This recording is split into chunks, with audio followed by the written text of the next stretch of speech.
Security guards. In office buildings, banks, department stores, and shopping centers, security guards protect records, merchandise, money, and equipment against fire, theft, vandalism, and illegal entry. We do on-site foot patrols like here, where we walk around the building, make sure everything's secure, make sure everybody's following the rules. Those who work for security companies may drive to many locations during the night, checking the security of buildings. In the early morning, they may open banks and check each office to make sure it is safe for the employees to enter. Those who work at airports screen passengers and visitors for weapons, explosives, and other contraband. We have different sites of where we are in a patrol vehicle. We drive to a building, we'll check the inside, the outside, make sure it's completely locked up, alarms are set. Anybody that's in there, we're to make sure that they are supposed to be there. Guards who work in public buildings, such as museums or galleries, protect paintings and exhibits by inspecting people and packages. They answer routine questions and sometimes guide tours. In factories, laboratories, government buildings, data processing centers, and military bases, they check credentials and vehicles of people entering and leaving the premises.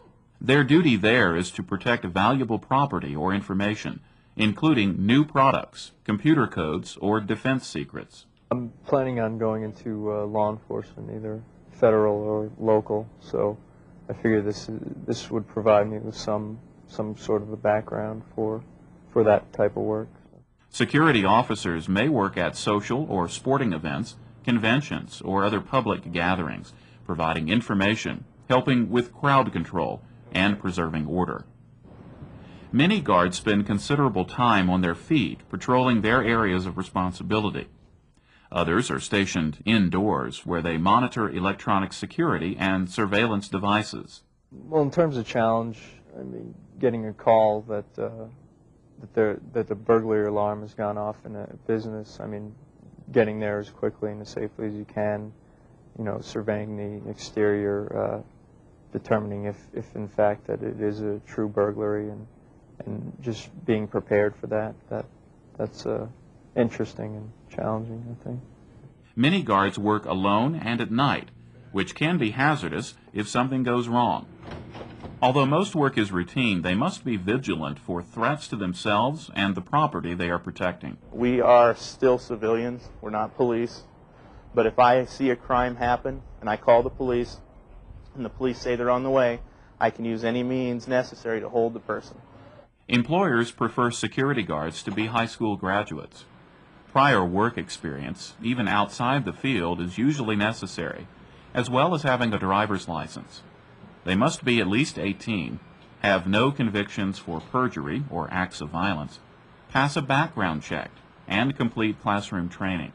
I think that what you've done in the past is very important, particularly criminal involvement, things like that. I mean, you have to make sure from the start that this is what you want to do, and you have to prepare for it and not do anything that could jeopardize that in the future.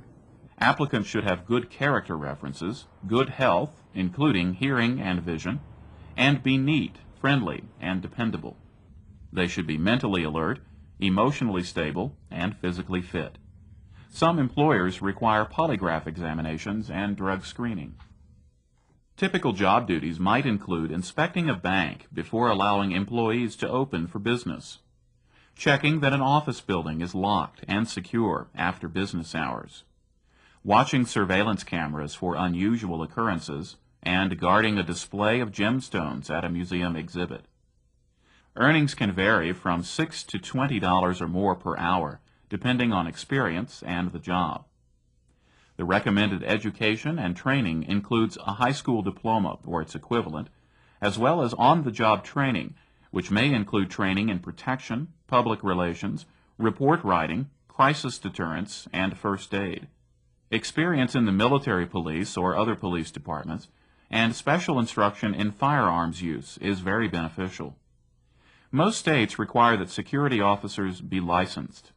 While the amount of training received varies, more and more states are making ongoing training a legal requirement. The job outlook is excellent. It is predicted that this profession will have one of the largest numbers of openings in the entire economy. Demand for guards will grow as private security firms increasingly perform duties formerly handled by government police officers and marshals. For additional information, contact local detective and guard firms or your local state employment service office.